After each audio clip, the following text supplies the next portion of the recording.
ఒకరోజు రాత్రి టామ్ హాయిగా తన బెడ్ మీద పడుకొని నిద్రపోతూ ఉంటాడు. అయితే జెర్రీకి మాత్రం అల్లరి ఆగదు. ఈ రోజు టామ్ ను గట్టిగా భయపెట్టాలి అని ఆలోచించిన జెర్రీ తన బెస్ట్ స్కేర్ ప్రాంక్ ని రెడీ చేసుకుంటాడు. జెర్రీ నెమ్మదిగా టామ్ బెడ్ కిందకి దూరి చాలా స్లోగా టామ్ నేను నీ బెడ్ కింద ఉన్నాను అని చప్పుడు చేస్తాడు. టామ్ ఏంటి ఎవరు మాట్లాడుతున్నారు అని ఆలోచించేసరికి అదే టైంలో మరోసారి వినిపిస్తుంది. టామ్ నేను నీ బెడ్ కింద ఉన్నాను అని మళ్ళీ జెర్రీ అంటాడు.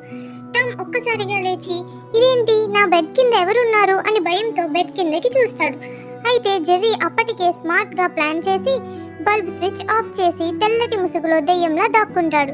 టామ్ బయటికి రావడంతోనే బూ అని జెర్రీ భయపెడతాడు. టామ్ గుండె ఒక్కసారిగా ఆగినంత పని అవుతుంది. టామ్ దెయ్యం నా బెడ్ కింద దెయ్యం అని ఒక్కసారిగా భయపడి కిటికీ వైపు దూకేస్తాడు.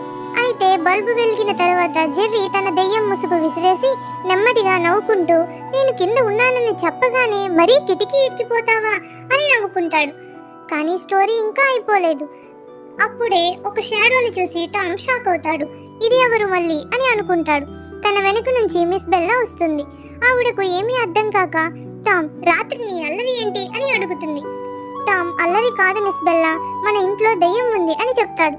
జెర్రీ దూరం నుంచి తాను చేసిన స్కేర్ ప్రాంక్ వర్కౌట్ అయిందని ఆనందిస్తూ ఇంకా ఇలాంటివి చాలానే చేయాలి అని నవ్వుకుంటూ పడుకుంటాడు. ఎందుకంటే రేపటి కోసం కొత్త స్కేర్ ప్రాంక్ రెడీ చేయాలి కదా. Please do like, share, subscribe and comment.